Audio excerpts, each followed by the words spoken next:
Nous sommes dans le site docteurangélique.free.fr, toujours dans l'analyse de la philosophie du vivant, et nous étudions la passion de plaisir, autrement dit de jouissance. Cette étude se fait à l'école de saint Thomas d'Aquin. Alors j'avais montré dans l'une des leçons précédentes, que toutes les passions de l'âme sortaient de l'amour. L'amour qui est la première passion qui commande toutes les autres passions. L'amour se porte vers un bien sensible lorsqu'il s'agit de l'amour passionnel. Elle met en mouvement un désir, et lorsque le bien, à travers l'action provoquée par ce désir, est conquis, lorsqu'il est possédé, on peut dire que l'appétit sensible se repose dans ce bien et en obtient du plaisir. La passion de plaisir, la jouissance, finalement que l'effet de ce bien qui est possédé. Et la faculté appétitive peut donc se reposer en lui, elle en jouit. Le plaisir est donc bien une passion de l'âme, au même titre que l'amour, le désir. Elle est la succession d'ailleurs de ces deux passions, et toutes les passions de l'âme, finalement, ne tendent qu'à une chose, obtenir l'union au bien qui est désiré. Et donc on peut dire que le plaisir est le terme de toutes les passions. L'amour, comme le plaisir, sont d'ailleurs véritablement et au sens propre des passions. C'est là en effet qu'on voit le plus le caractère passible de l'âme. En fait, le plaisir, il est reçu. Il n'est pas directement une action, il est véritablement une passion. Et je dirais même que ce plaisir a une qualité particulière lorsqu'il est sensible, il est dans le temps. Je veux dire par là que son intensité n'est pas durable, parce qu'il meut le corps, que le corps a une certaine potentialité au plaisir, et qu'à un moment donné, on s'y habitue, et donc on ressent moins ce plaisir. Le fait que ce plaisir est dans le temps est d'ailleurs une des qualités qui en fait parfois un piège pour la vie spirituelle.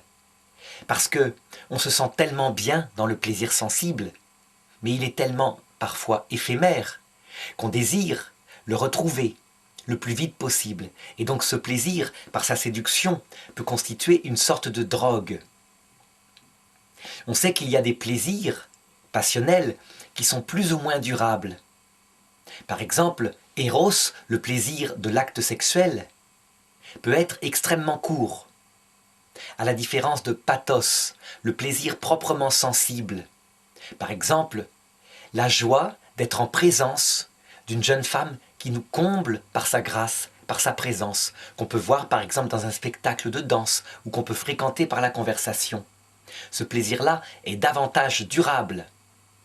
Lorsque un jeune couple est amoureux, on dit même que le plaisir sensible peut durer plusieurs années, intensément, avec la joie à chaque instant de se retrouver.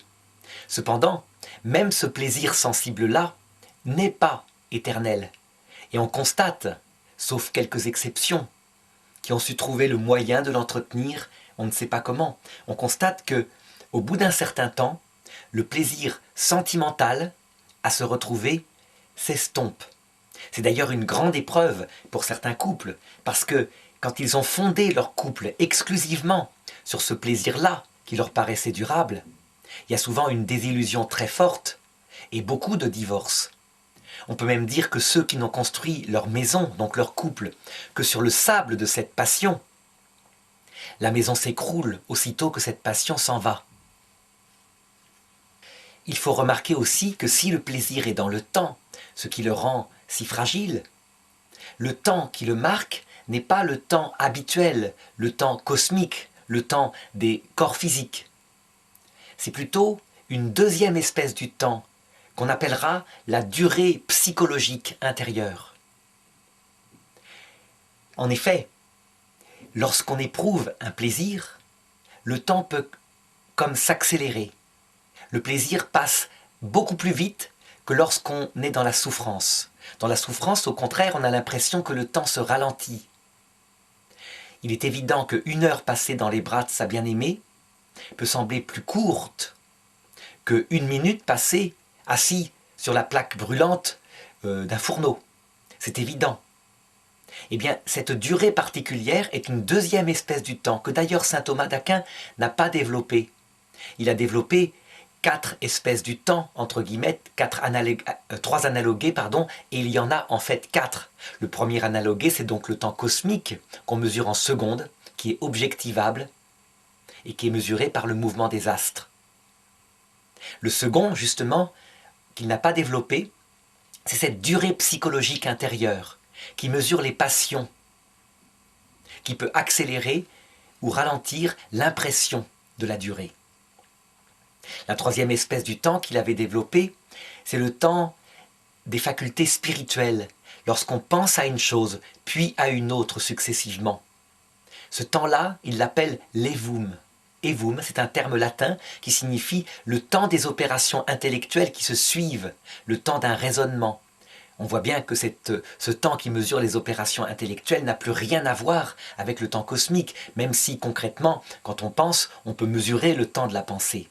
Mais c'est autre chose, c'est vécu intérieurement autrement.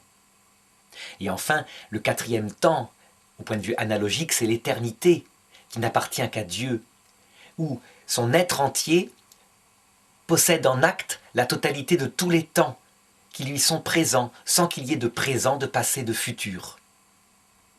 Mais ça appartient à l'être premier dont Aristote démontrait l'existence à travers un raisonnement en philosophie. Ici, lorsque nous sommes dans le domaine des passions sensibles, tout se situe dans la durée psychologique intérieure. Cette durée que certains scientifiques s'efforcent d'étudier en plongeant par exemple des personnes volontaires dans des grottes où il n'y a plus aucun repère de temps extérieur, pour vérifier combien leur paraissent les journées, leur sommeil, sur quel temps il se règle, etc. Alors pour bien manifester ce dont je parle ici, qui est la passion, au sens sensible du terme, je voudrais montrer les autres formes de plaisir et les comparer. En réalité, comme toujours, puisque la vie humaine pratique est d'ordre corporel et d'ordre spirituel, eh bien, il y a des plaisirs qui vont coïncider avec toutes les facultés d'affectivité présentes au plan corporel ainsi qu'au plan spirituel. Et qu'on peut diviser grossièrement en deux groupes qui eux-mêmes comportent, pour résumer, 2 grandes parties. Il y a d'abord les plaisirs physiques, purement physiques, comme par exemple le plaisir sexuel. Le plaisir sexuel, il est manifestement dans un temps éphémère. Par contre, ce qui peut rendre durable le plaisir sexuel, beaucoup plus, c'est quand il se joint au plaisir sentimental. Donc lorsqu'il est accompagné de tout un amour, de toute une tension vers l'acte final. Et là, évidemment, cela humanise l'acte sexuel. Un acte sexuel qui serait fait immédiatement à la recherche de l'orgasme, tel que ça se passe pour certains, est évidemment sous-humain. Le deuxième plaisir, toujours physique, c'est ce plaisir que j'étudie actuellement, le plaisir de la passion. Il est finalisé donc par la possession d'un bien sensible. Il se l'accapare, il en jouit, mais il en jouit de manière beaucoup moins éphémère que ne le fait l'acte sexuel pour lui-même, qui lui-même est une passion du même ordre corporel. Il vise un bien supérieur à la simple génitalité.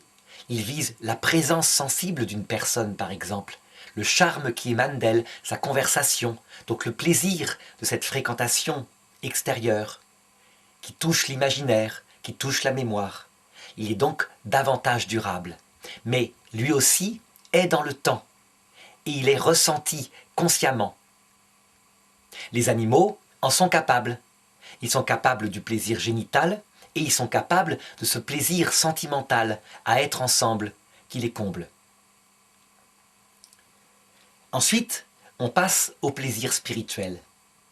Les plaisirs spirituels ont une grande différence parce qu'ils affectent la faculté d'affectivité spirituelle, qui n'est rien d'autre que la volonté.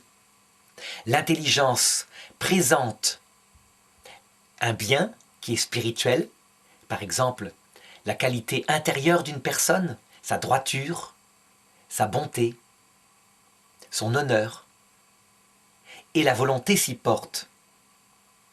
Lorsque on possède le bien spirituel, on ne le possède pas pour se l'accaparer. On le possède plutôt dans un acte d'admiration, dans une extase qui se porte vers lui. Et on le respecte. Avec la convoitise qui accompagne souvent cet acte spirituel, qui, elle, a plutôt tendance à s'accaparer le bien spirituel, à en faire sa chose. Donc, lorsque un être aboutit à un amour d'amitié réciproque avec une personne qu'il aimait spirituellement avant, eh bien, il en jouit, mais c'est une jouissance qui n'est pas sensible, mais qui peut, évidemment, rayonner jusque dans la sensibilité. Et lorsqu'il s'agit d'un couple homme-femme, elle rayonne non seulement dans la sensibilité, mais elle s'exprime aussi, parfois, par l'acte sexuel. Tout est unifié à ce moment-là. Mais le plaisir spirituel en lui-même, c'est la compréhension profonde et la paix de la possession du bonheur. Le bonheur, finalement, est au plaisir ce qui se passe au niveau spirituel. Il faut remarquer que ce plaisir spirituel qui n'est pas ressenti, qui s'appelle le bonheur, doit être distingué de la béatitude. La béatitude, c'est la plénitude totale de tous les bonheurs possibles au point qu'il n'y a plus de désir. Au point que, comme par exemple, on le voit, quand Saint Pierre voit Jésus transfiguré, il veut s'installer là, construire une temple et y demeurer à jamais. Parce qu'il a vu la beauté, même la bonté, la vérité, tout ensemble réunis. Des moments de béatitude, on en connaît quand on est entièrement comblé à tous les degrés de son être. Donc degré physique, degré sensible, degré spirituel. Ils peuvent être connus, par exemple, au début d'un jeune couple, où tout va bien, où on est porté par la passion, et où on a même l'impression spirituelle que la personne est à jamais comme elle est maintenant, dans ses meilleures qualités, et que ça ne s'arrêtera jamais. Il y a comme un arrêt du temps et un instant de béatitude. Cependant, il ne faut pas se faire d'illusions. C'est une illusion, justement. Parce que le plaisir physique, sensible, est dans le temps, il s'use, tôt ou tard. Et que d'autre part, le bonheur spirituel devra se confronter à la réalité de la personne, qui forcément a des qualités, des défauts, ne peut pas correspondre à 100% à ce qu'on désire dans le cœur. C'est au niveau mystique, et c'est ce qu'annoncent les religions, qu'il y aura peut-être la béatitude, mais dans l'autre monde. La béatitude complète et durable, le philosophe peut le découvrir par son analyse, ne peut exister que dans la contemplation face à face, sans intermédiaire, de l'être premier, qui est, on le découvre en philosophie, la plénitude du bien, du vrai, de la puissance, et donc qui correspond tout à fait à ce que désire passionnément l'esprit humain, mais qu'il ne peut atteindre sur terre. C'est pourquoi, même si le philosophe ne peut pas démontrer que la béatitude est accessible de cette façon-là, après la mort, en tout cas, il peut découvrir dans le cœur de l'homme comme une aspiration à cette béatitude, qui peut-être n'est qu'une velléité. En tout cas, tant qu'on est sur la terre, le bonheur, dit Aristote, ne se trouve pas que dans l'amour d'amitié, parce que l'ami, non seulement a des défauts, mais il peut mourir, alors que le désir de bonheur de l'homme, c'est qu'il ne s'arrête jamais au plan spirituel. Et donc Aristote disait que le bonheur, qui est quelque chose de modéré, qui n'est pas la béatitude, qui se contente de ce qui est possible, doit s'accompagner de la contemplation de l'être premier, à savoir de cette contemplation de celui qui a tout créé à travers une recherche philosophique et qui permet de savoir que, à la mort, l'esprit survit et qu'on se retrouve. C'est en tout cas ce que peut inférer le philosophe dans l'analyse de la sagesse, qui n'est pas l'objet de cette partie de la philosophie. Donc ce qu'il faut retenir en tout cas, c'est que la jouissance spirituelle, qui est obtenue soit par un bien spirituel comme l'amitié ou la contemplation de la vérité, est quelque chose qui n'est pas obligatoirement ressenti, même si ça peut provoquer des moments d'allégresse sensible. C'est quelque chose qui est compris. Donc quelque chose qui peut paraître moins intense que la jouissance sensible, mais qui en réalité est infiniment plus intense et plus durable. C'est plus intense parce que le bien est supérieur, parce que l'union à ce bien est plus forte que la simple possession d'un bien sensible, qui est plus éphémère. Seulement, c'est moins ressenti parce que la plupart des hommes vivent d'abord dans le sensible. Et en plus, le sensible ayant la capacité de mouvoir le corps, de le faire trembler, de donner des effets très très forts, on a l'impression que le plaisir sensible est plus fort. L'expérience de ceux qui ont vécu et qui ont pu comparer les deux sortes de plaisir, le plaisir sensible et le plaisir spirituel, se rendent compte qu'en fait, on n'échangerait plus le plaisir et le bonheur spirituel pour le plaisir sensible, qui est si fragile et si éphémère, et souvent en plus, si décevant. Parce que lorsqu'il s'use, il peut être objet d'autant de tristesse qu'il avait été objet de plaisir avant. Ce mécanisme-là se retrouve, par exemple, chez ceux qui recherchent passionnément les plaisirs sensibles à travers les drogues. Ils constatent que si leur émotion est intensément comblée par le plaisir sensible que donne le produit artificiel, autant il y a eu de plaisir, au bout d'un certain temps, autant la chute est lourde. Et que, comme par une courbe étrange, il y a après l'inverse du plaisir, le manque, la tristesse, la gueule de bois.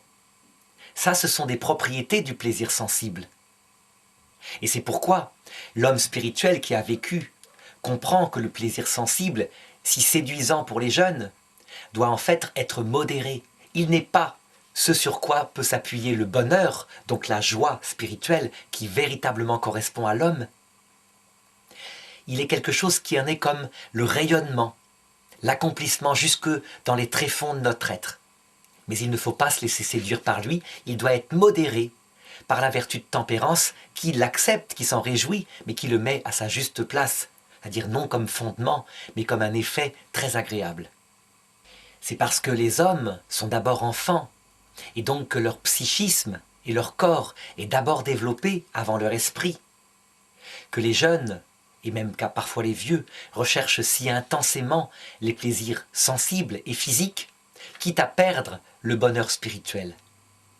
Parce que on expérimente lorsqu'on est jeune que ces plaisirs d'ordre sensible, qu'on croit qu'il n'y a rien qui est supérieur. En réalité, il faut avoir passé du temps à chercher, par exemple, la contemplation intellectuelle que donne la philosophie, ou alors à obtenir les joies que donne l'amour d'amitié fidèle, et parfois l'amour total, qui est celui qui existe dans le couple, où non seulement l'esprit est comblé, mais aussi le corps, pour comprendre que ce qui reste au fond du fond, c'est le plaisir spirituel, à savoir le bonheur, parce que lui seul est durable.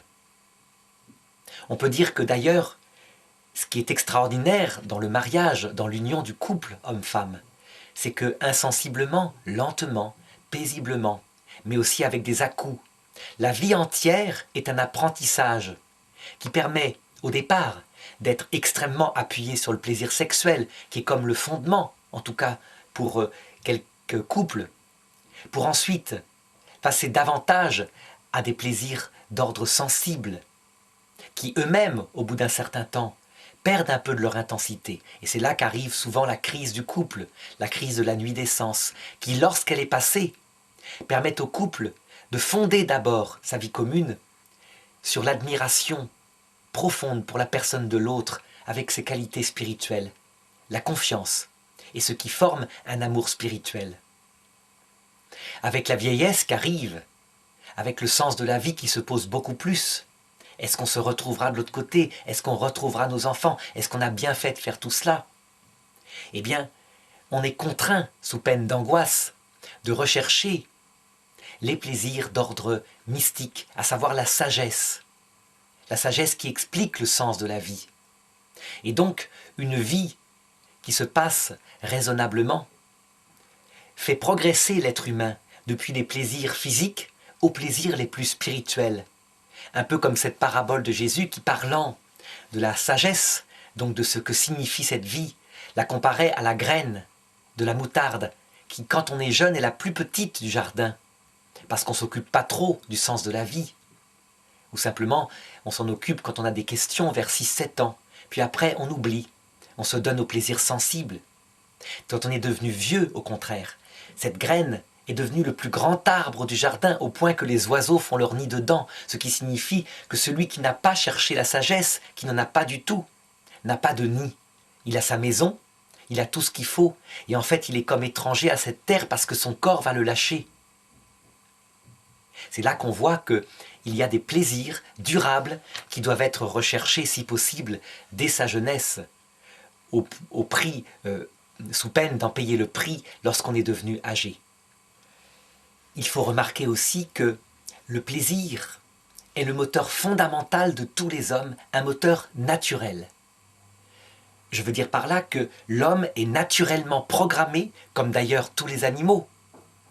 Il ne peut pas faire autrement pour chercher son bien-être. Toutes les actions conscientes que font un homme, fondamentalement, sont pour son bien-être. Cependant, une fois qu'on a dit cela, qu'on a découvert cet instinct fondamental, qui n'est pas libre, qui n'est pas choisi, on se rend compte que l'homme, à la différence de l'animal, peut choisir la finalité où il trouvera ce bonheur. Pour l'animal, c'est beaucoup plus simple. La nature a programmé les finalités. C'est sa survie, c'est la survie de son espèce, c'est son bien-être en société, si c'est un animal sociable. Pour l'homme, au contraire, tout est livré à la liberté, ce qui n'empêche pas que l'homme a une nature.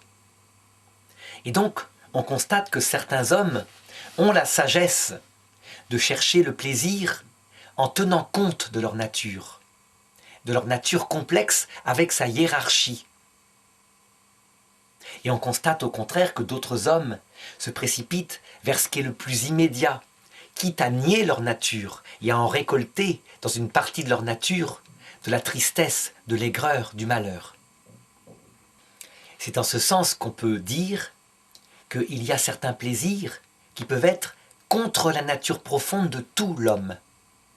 Par exemple, je pense qu'il est contre la nature profonde de l'être humain dans son ensemble de chercher le plaisir et le bonheur exclusivement, par exemple, dans quelque chose de corporel. De tout mettre là-dedans, de mettre sa volonté libre dans ce seul aspect. Par exemple, certaines personnes ont tout centré sur l'harmonie de leur corps, son développement, exclusivement sur sa santé. Et là, ils tombent dans un piège, tôt ou tard, parce que, étant finalisés par un bien corporel, qui est inférieur au désir profond de leur esprit, non seulement ils ne peuvent pas contrôler la perte de ce bien corporel, qui vieillit forcément, il est dans le temps, mais en plus, leur esprit est frustré de ce qui devrait correspondre naturellement à son plaisir. Donc je pense que une telle finalité est contre nature. On dit que c'est une faute morale, ça peut être aussi une faute capitale, c'est-à-dire un mécanisme de destruction, parce qu'on s'est trompé de but dans la vie, mais qu'il y a, au contraire, des plaisirs qui vont dans le sens de la nature. Je pense par exemple que ce qui est dans le sens de la nature, c'est de chercher le bien spirituel, et que, en conséquence, puisque ce bien spirituel n'est pas directement le plaisir, mais c'est une personne, c'est aussi la connaissance de la vérité, la contemplation de l'être premier. En conséquence, sans chercher directement, on en obtient le bonheur, donc ce plaisir spirituel.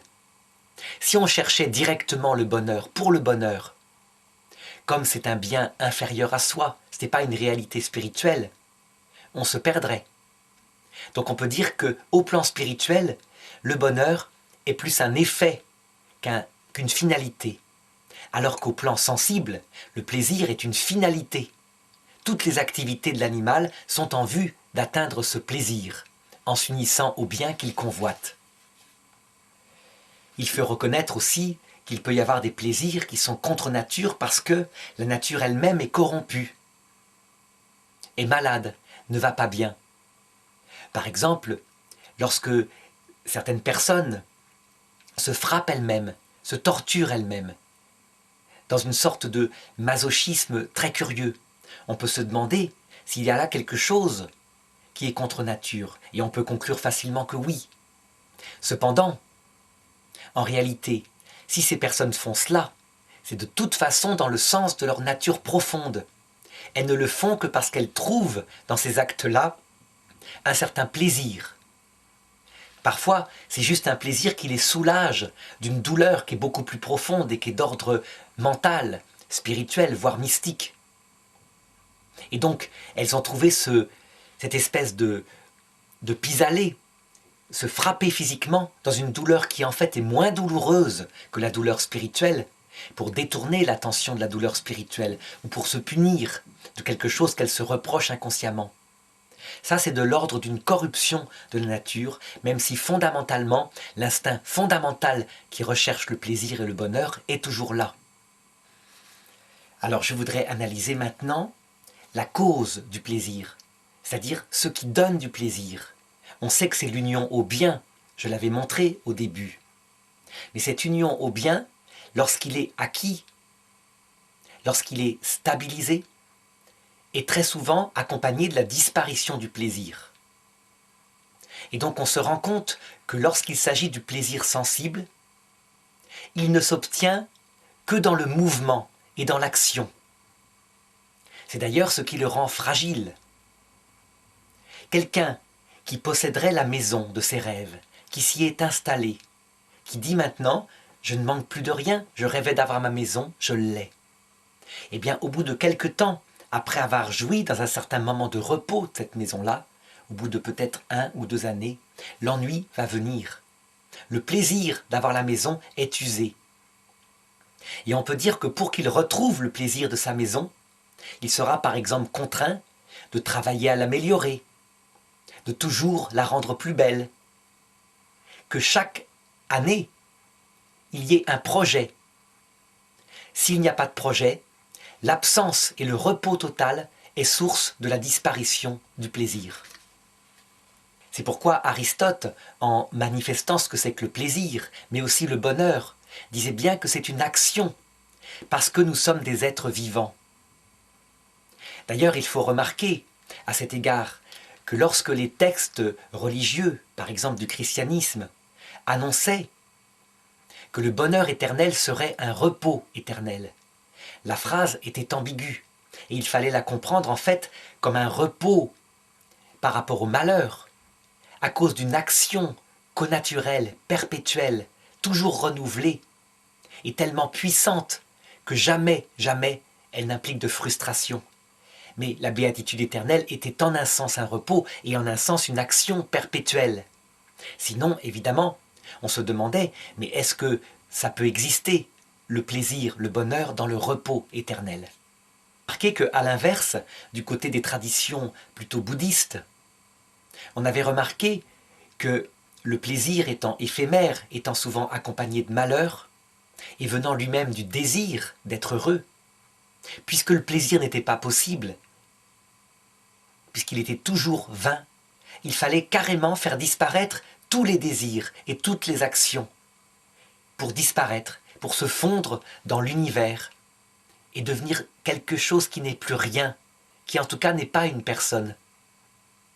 Et effectivement, s'il n'y a plus de désir, s'il n'y a plus d'amour-passion, il n'y a plus non plus de plaisir, mais il n'y a pas non plus de souffrance.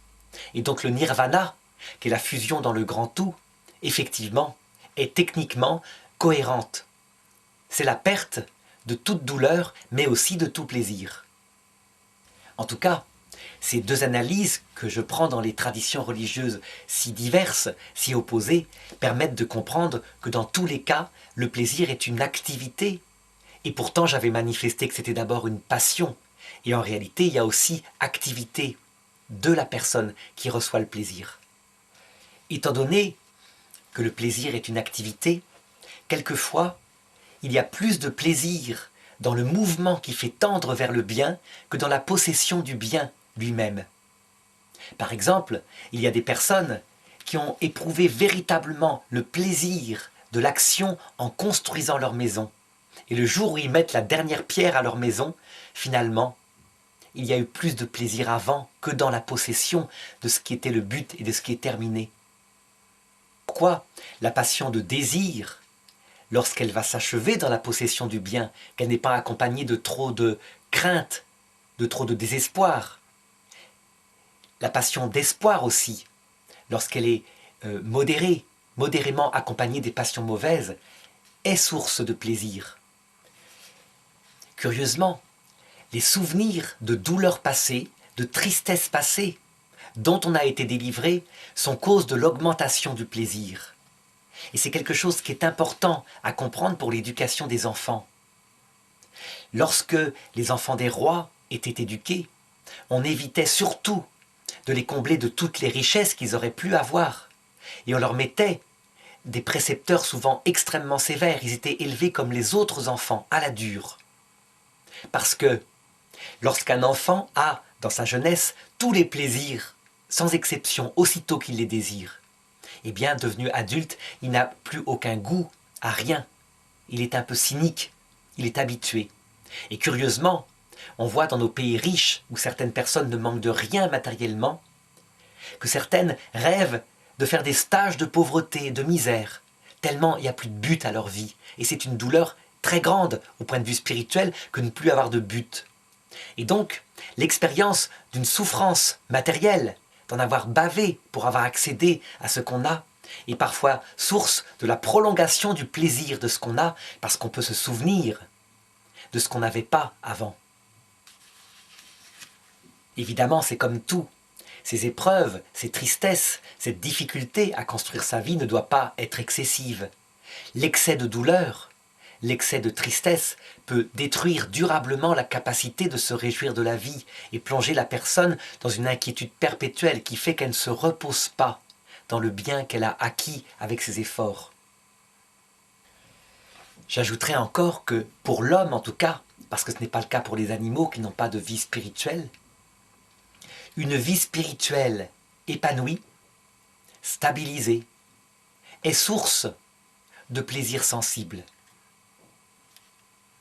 Frère, une vie spirituelle en loc, même avec la possession sensible de tous les biens possibles, peut être source de malheur sensible. Et c'est facile à comprendre. Le sommet de l'homme, c'est sa vie spirituelle. C'est son esprit, fait pour la vérité, fait pour le bien. Son aspect corporel est secondaire dans l'action concrète. Et donc si on a tout au point de vue corporel, mais que la partie essentielle de son être est frustrée, en réalité, les plaisirs sensibles eux-mêmes finissent par disparaître, envahis qu'ils sont par l'angoisse provenant de l'esprit. Alors on pourra les rechercher, désespérément, passionnément, courir après, et on ne les trouve pas. C'est un petit peu comme ça d'ailleurs qu'est décrite la souffrance en enfer, où des personnes qui ont tout matériellement, mais qui sont centrées volontairement sur elles-mêmes, ne finissent par plus rien obtenir, même au niveau des jouissances qu'ils recherchaient comme finalité de leur vie. Au contraire, lorsque l'âme est fixée sur ce qui correspond à son bien, donc la fidélité à ses amis, à sa femme, à ses enfants, la contemplation de l'être premier qui donne l'espérance que cette vie a un sens, alors les plaisirs sensibles tels qu'on les a, on peut véritablement en profiter et se rendre compte qu'il faut peu de choses pour rendre heureux un être humain sur la terre. Il lui faut un toit, il lui faut matériellement la santé et quelque chose comme cela. Mais qu'en réalité, si tout va bien dans son âme, il faut peu de choses au point de vue matériel pour être heureux. Et donc, concrètement, les hommes équilibrés au point de vue spirituel arrivent à être heureux véritablement avec peu de choses. C'est ce que faisait remarquer d'ailleurs un économiste appelé Michel Godet, qui signifiait que, alors que le monde occidental a tout matériellement actuellement pour être heureux, que depuis 25 ans, son niveau de vie a doublé, triplé, eh bien en capital bonheur, il n'en a pas plus, il en a plutôt moins. Parce qu'il a un déficit du côté du bonheur spirituel. Les familles sont déchirées, les gens ne savent plus ce qu'ils font sur terre. Ils courent après, ils ne savent pas quoi. En réalité, l'hyperconsommation, le fait de croire que c'est toujours en ayant plus de matériel qui permettra d'atteindre le bonheur, n'est qu'une drogue, une illusion. Actuellement, en période d'extrême progrès, c'est sûr qu'on passe de plaisir en plaisir. L'enfant a le meilleur téléphone portable, il en change un an plus tard avec un truc énormément plus performant. Donc c'est source de beaucoup de plaisir, puisqu'il y a une nouveauté, là, extraordinaire au niveau de ses sens. Mais sans le surcroît spirituel, ce plaisir-là, qui est valable pour un adolescent, finira certainement par s'user pour ce qui concernera l'adulte. Alors je voudrais étudier maintenant les effets du plaisir. Et le premier effet du plaisir, évidemment, c'est qu'il est source de dilatation de l'âme. Il l'épanouit. Elle est pleinement elle-même. Elle se sent bien. On dirait, au point de vue psychologique, que lorsqu'on est dans le plaisir, c'est ce qu'on dirait avec le psychologue Piaget, on est dans un sentiment d'autonomie parfaite. On est dans son présent et on est bien. On ne voudrait jamais le quitter. Et du coup, quelquefois, l'excès de plaisir, ou alors un plaisir nouveau qui nous prend entièrement, fait qu'on peut se couper de tout le reste. On le voit avec les jeunes amoureux, qui font parfois l'erreur, découvrant ce plaisir intense de l'amour, de se couper de leurs amis. Ils n'en ont plus besoin. Et les amis, là, sont bien obligés de constater que souvent, la personne n'est pas véritablement une amie, mais qu'elle est avec ses amis pour le plaisir que lui apporte l'amitié, et quand elle n'en a plus besoin, elle ne les voit plus. Il faut être miséricordieux par rapport à cela. On a tous été jeunes, et c'est un moment qu'on passe.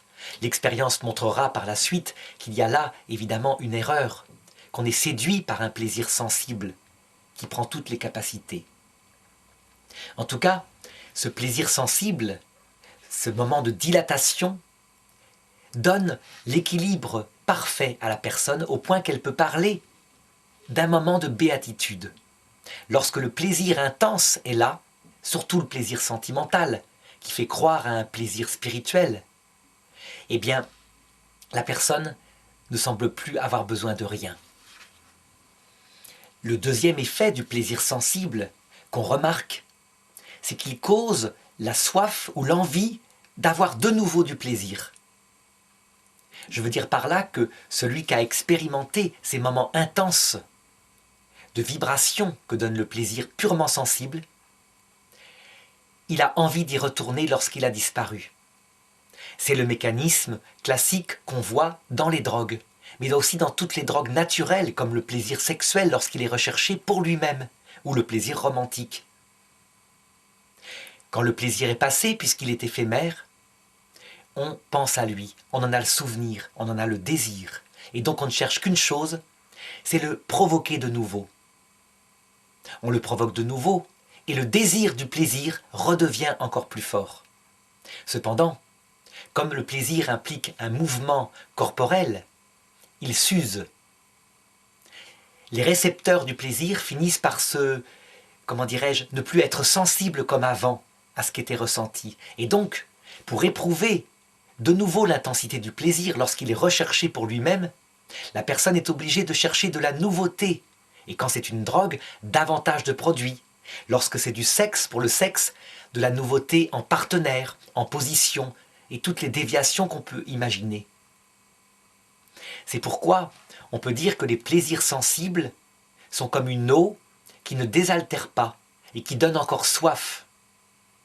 Alors qu'au contraire, les plaisirs spirituels, comme l'amitié profonde, mais aussi et surtout le sens de la vie ultime, la sagesse qui nous explique ce qu'on fait sur terre et qu'est-ce qui se passe après la mort, d'où est-ce qu'on vient, est un plaisir qui comble la soif. Évidemment, comme la cause qui peut rendre heureux, à savoir la contemplation de l'être premier, n'est pas entièrement possédée sur terre. Ce plaisir-là donne soif d'autre chose, qu'on appelle l'espérance. Mais c'est une soif qui se projette dans l'autre monde, une soif qui ne peut pas être réalisée sur terre. Et en tout cas, elle ne fait pas rentrer dans un cycle perpétuel d'une eau qui donne toujours soif. Elle stabilise la personne dans l'attente d'autres moments de sa vie, où sera révélée la cause des causes. Si les plaisirs sensibles peuvent dépasser l'équilibre naturel pour tomber dans des mécanismes que j'ai indiqués, les plaisirs spirituels, même s'ils ne sont pas comblés entièrement, et si malheureusement sur terre il n'y a que le bonheur, il n'y a pas la béatitude, ils ne dépassent pas l'équilibre naturel. Je veux dire que quand on aime d'amour, d'amitié, sa compagne ou ses amis, ça se fait modérément. C'est la passion qui, elle, peut dépasser l'équilibre naturel et entraîner tout l'être.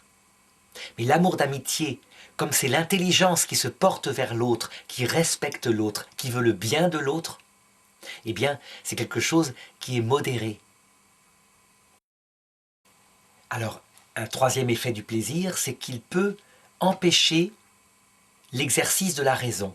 Je parle évidemment du plaisir sensible, passionnel.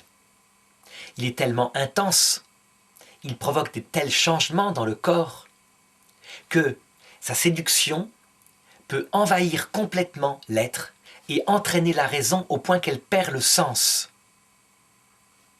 Et les policiers le disent, des mécanismes de perte de sens comme cela chez ceux qui sont pris par les plaisirs sexuels, et ce sont à 99% des hommes.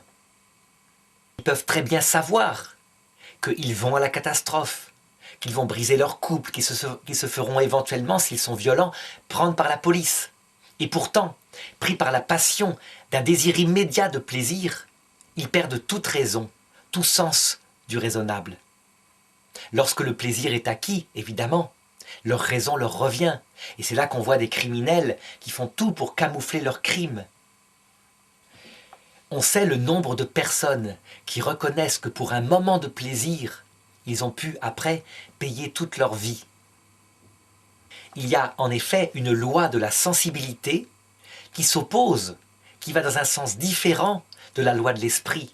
Elle veut s'accaparer un bien, le posséder pour en jouir, égoïstement. C'est son mécanisme. Alors que l'esprit, lui, peut avoir tendance, si c'est un homme honnête, à chercher à respecter un bien, pour vouloir son bonheur. Et donc, pour harmoniser ces plaisirs avec la vie de l'esprit, vu leur force et vu cette loi de la psychologie humaine, il est nécessaire d'acquérir une vertu, une force, une tempérance qui soit capable de contrôler les appétits sensibles. La force va plutôt tempérer l'irascible, la tempérance va tempérer le concupiscible, donc les plaisirs. Mais dans tous les cas, cette vertu est capable d'orienter ces facultés sensibles vers le bien spirituel. On peut donner aux enfants, à travers une éducation équilibrée, ces vertus, leur apprendre, les inciter à se former dès l'adolescence. Ils sont beaucoup plus armés pour affronter la vie. Lorsque malheureusement un humain est entièrement livré à ses passions qu'il ne contrôle pas mais qu'il est contrôlé par elles, on peut dire qu'il va parfois à la catastrophe. Alors je voudrais développer un dernier effet du plaisir. Le plaisir perfectionne l'action. Je veux dire par là que quelqu'un qui n'a pas de plaisir à agir, agit moins bien. Et c'est quelque chose, une loi psychologique que saint Thomas avait découvert, mais que les chefs d'entreprise découvrent aussi de plus en plus. Lorsqu'on est dans une entreprise et que l'ambiance est mauvaise, que les gens se tirent dedans, se parlent mal, que la médisance fait que le climat est lourd, le travail en pâtit. On a moins de zèle à se rendre au travail, on a moins de joie à travailler et donc moins d'efficacité. Au contraire, lorsqu'on peut créer une ambiance, et c'est pas toujours en faisant des stages d'escalade, etc. qu'on crée une ambiance. L'ambiance, elle se crée par des contacts humains. Si le patron est un homme bon, qui a une autorité, mais une autorité respectueuse, qui en même temps sait mettre un climat de confiance avec ses employés, si l'entreprise n'est pas trop grande, alors l'efficacité sera puissante. Il a simplement humanisé le climat, il y a mis du plaisir. Donc le plaisir perfectionne l'action en l'accompagnant, mais aussi il la perfectionne comme objet de l'action. Je veux dire par là que, par exemple, un homme qui travaille à un projet est finalisé par le plaisir de le finir, le plaisir de le voir terminer, de l'admirer, de pouvoir en parler à ses enfants. Donc, le plaisir est présent partout dans notre vie. Et nier son importance, en faire quelque chose de mauvais, c'est absolument contre nature, puisque nous avons été façonnés comme ça, avec ce lien indissociable de nous et du plaisir. L'essentiel, pour conclure, c'est que le plaisir sensible soit mis à sa juste place. Mais c'est ce dont je vais parler maintenant en abordant le plaisir par rapport à la vie morale. C'est un thème essentiel parce qu'évidemment, comme je l'ai manifesté à travers quelques exemples, on voit comment le plaisir peut détruire ou au contraire construire la vie morale. Et donc lorsque je me place au plan moral, évidemment, je sors un petit peu de l'analyse de philosophie du vivant pour rentrer dans une analyse de philosophie éthique. Et donc la première question que je peux me demander, c'est est-ce que les plaisirs sont mauvais? Eh bien je dirais qu'il y a deux façons d'analyser le plaisir. D'abord, au plan de la philosophie du vivant, donc comme des actions, des passions, de notre sensibilité, mais aussi de notre vie spirituelle. On peut dire que les plaisirs ne sont ni bons ni mauvais, ils sont l'énergie qui motive notre être. Au point que s'il n'y a plus de plaisir, il n'y a plus non plus de moteur, donc ils sont essentiels. Mais ils ne se jugent pas en termes de qualité morale, c'est une autre analyse. Par contre, si on les juge en tant que qualité morale, on pourra dire qu'il y a des plaisirs qui sont bons parce qu'ils augmentent la qualité de nos choix moraux, et des plaisirs qui sont mauvais, dangereux, parce qu'ils peuvent diminuer la qualité de nos actes moraux et nous plonger dans des voies sans issue. Alors il faut remarquer que je n'ai pas dit qu'au point de vue moral, le plaisir était mauvais. Parce qu'il faut se souvenir qu'il y a toute une analyse qui ne vient pas des moralistes philosophes, mais qui vient plutôt d'un système d'idéologie qu'on pourrait appeler une forme de puritanisme, de stoïcisme, qui consiste à dire que les plaisirs sont mauvais. Parce que, comme on travaille pour quelque chose qui fait du bien, on n'est pas dans la générosité totale, dans un acte volontaire parfaitement épuré. Cette école de pensée irait jusqu'à dire que l'amour, par exemple, pour être pur, doit être capable de se faire sans plaisir, du tout. Alors, ils n'ont pas entièrement tort, en ce sens que si on voit quelqu'un qui va voir un ami malade à l'hôpital, sans aucun plaisir, mais uniquement pour lui, pour son bien à lui, parce qu'il ne veut pas l'abandonner, on sera admiratif devant la qualité morale de cet homme. Mais ça ne veut pas dire que si ce même homme va le voir et en éprouve un grand plaisir à le réconforter, sa qualité morale est moins bonne. Donc le plaisir mis en suspicion, comme s'il venait diminuer la qualité morale, n'intervient que quand le plaisir est recherché comme finalité. Mais quand il est un effet de l'action morale, parce que l'action morale est faite de manière fervente, alors il est très bon au plan moral. Il augmente même la qualité de l'action morale. Ce qui diminue la qualité de l'action morale, c'est évidemment lorsqu'on met sa finalité dans le plaisir, alors qu'il doit être à la place d'un moyen. Et ce qui, évidemment, est une erreur philosophique totale, c'est de nier l'utilité du plaisir comme moyen. De dire que même comme moyen, il serait mauvais. Là, on sort de ce qui est naturel à l'être humain pour entrer dans une idéologie qui d'ailleurs ne tient pas. Lorsqu'on voit, par exemple, ce qu'a provoqué l'idéologie de type puritaine au XIXe siècle, où les plaisirs étaient mis sous l'inconscient, on n'en parlait jamais, et a priori surtout du plaisir sexuel. Et comment ça a provoqué une frustration telle qu'il a pu sortir un philosophe comme Freud, qui exaltait le plaisir en faisant le moteur absolu de toute la vie humaine. Il n'y a même plus de morale, de la générosité possible. Tout va s'expliquer par un inconscient libidineux à la base. Si Freud a réagi comme cela, c'est parce qu'il a pris l'extrême inverse par réaction d'une corruption de la morale qui niait l'utilité et la bonté du plaisir. Ce qui n'empêchait pas les gens de l'époque, évidemment, de prendre des maîtresses en douce, et donc de suivre leur nature, puisqu'on ne peut pas nier la présence du plaisir dans l'être humain. Donc, ce qui est mauvais au plan moral, c'est de finaliser sa vie par choix libre de sa volonté, consciemment, par le plaisir ou par le bonheur.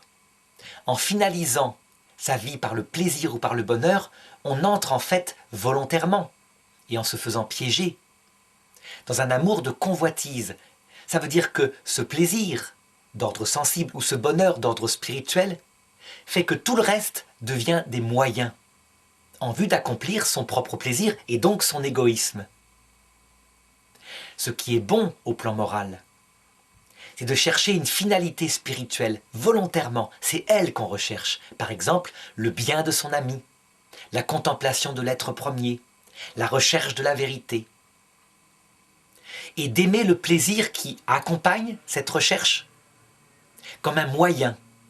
D'aimer le plaisir qui fait qu'on s'unit lorsqu'on trouve la vérité, lorsqu'on est avec son ami, lorsqu'on découvre Dieu. Mais de le reconnaître comme un effet par surcroît et certainement pas comme la finalité. Alors je dirais que cette reconnaissance par rapport au rôle du plaisir rend la vie morale profondément bonne, parce que le plaisir est à sa juste place comme un moyen. On ne peut pas servir deux finalités en même temps. On ne peut pas faire de l'ami sa finalité et en même temps avoir comme finalité le plaisir qu'il nous donne. On aura soit l'un, soit l'autre. Si l'ami est sa finalité, alors le plaisir qu'on obtient, par exemple le plaisir sexuel avec celle qu'est sa femme, devient le moyen pour exprimer son amour. Si le plaisir sexuel est la finalité, alors, dans ce cas-là, peu importe qui est la femme, elle devient un moyen. Et l'homme s'en sert pour son repos du guerrier. Ce qui est quelque chose qui va détruire l'amour d'amitié et qui là est mal au point de vue moral. Donc on voit comment tout se situe en termes de finalité et de moyens, mais aussi d'effet, puisque lorsqu'on atteint sa finalité spirituelle, l'effet est évidemment le bonheur. Alors je voudrais poser la question suivante. Est-ce qu'il existe un plaisir optimal, c'est-à-dire un plaisir suprême, au point qu'il n'y en a pas de supérieur? Alors ça va me permettre de repréciser la notion de bonheur et la notion de béatitude. La notion de bonheur, c'est ce qui est possible sur Terre, de manière réaliste, c'est-à-dire un juste équilibre modéré de tout ce qui fait notre nature. Donc au plan du corps, la santé.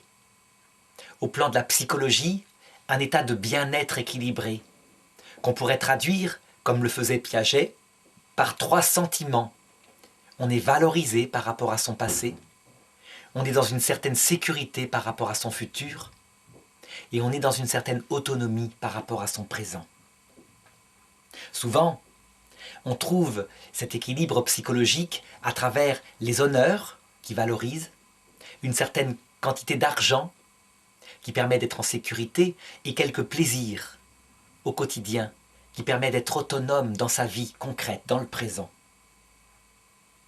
Cependant, comme je l'ai fait remarquer, cette vie sensible n'est que une partie de notre être et pas la partie la plus grande, si bien que si on met sa finalité dans les honneurs, les plaisirs et l'argent, il est certain qu'on obtiendra de manière éphémère un bonheur sensible, mais au prix de l'angoisse spirituelle, parce que la troisième partie de notre être, c'est notre esprit, qui, elle, est finalisée par quelque chose qui ne peut pas être inférieur à lui-même, donc un bien matériel, mais qui trouve son bonheur dans des réalités spirituelles. Donc une certaine contemplation de la vérité, l'amitié, la découverte aussi de l'être premier qui donne sens à la vie, parce que l'homme, dans sa vie spirituelle, fondamentalement, est un être qui cherche ce qu'il fait sur terre, qui ne peut pas se contenter d'être comme les autres animaux, mangé par les vers après, et qui a besoin d'une réponse. Donc, le bonheur optimal, tel qu'on peut l'obtenir sur Terre de manière durable, c'est la possession de ce qui donne le bonheur au niveau de ces degrés de vie. Mais il faut remarquer que si on perd la santé, mais qu'on garde la finalité au plan spirituel, eh bien le bonheur est encore possible. Alors que si on a la santé, mais que sa vie spirituelle est en loc, sans finalité, qu'on ne sait pas ce qu'on fait sur Terre, eh bien ça peut conduire des gens à se jeter sous des trains. Parce que la douleur d'ordre spirituel est en fait bien plus profonde que la douleur d'ordre physique, accompagnée de la joie spirituelle. Évidemment, dans le réalisme, on peut dire qu'avec la durée, il n'y a pas, comment dirais-je, de béatitude, c'est-à-dire de bonheur absolu, au point qu'on voudrait que l'instant s'arrête, qu'il soit durable sur Terre. Il peut y avoir des expériences passagères de béatitude. Lorsqu'on découvre une finalité, lorsqu'elle est nouvelle et qu'elle provoque un plaisir tellement intense que l'instant pourrait s'arrêter, on serait heureux perpétuellement. Cependant, comme je l'ai dit, comme ces plaisirs sont dans le temps, très vite, l'intensité de la joie retombe. Et donc si on ne veut pas passer de froid en chaud, de brûlant en glacé, il faut arriver à trouver un bonheur paisible, équilibré, modeste. Le bonheur optimal, la béatitude, donc la parfaite possession, au point qu'il n'y aurait plus de désir, tellement chaque désir serait comblé à chaque instant, n'est pas de cette terre. Il faut être réaliste, si ce n'est de manière éphémère comme je l'ai dit. La béatitude au sens propre n'est pas de cette terre, mais elle peut être espérée par le philosophe pour l'autre monde. Elle peut être espérée à travers la recherche philosophique qui lui fait découvrir l'existence d'un être premier qui a créé l'univers, et aussi la réalité de la survie de l'âme après la mort, puisque l'âme n'est pas faite de matière comme son objet est spirituel. En conséquence, le philosophe pourra se dire que, très probablement, cette vie n'étant pas vaine, le Créateur étant sage, il y a une béatitude de l'autre côté. Qu'est-ce qui peut donner la béatitude de l'autre côté? Est-ce que si la vie ressemblait à la vie terrestre, elle pourrait exister? En réalité, non. Tel que le pensaient les anciens Égyptiens au temps d'Aristote, une béatitude qui serait la prolongation de la vie terrestre, évidemment dans les plaisirs tels qu'on les voit en Occident, serait source de malheur. Parce que l'homme, la plupart des hommes en tout cas, ne se contente pas du bonheur. Il veut la béatitude, et tant qu'il ne l'a pas trouvée, il finit par s'ennuyer. Qu'est-ce qui peut donner la béatitude?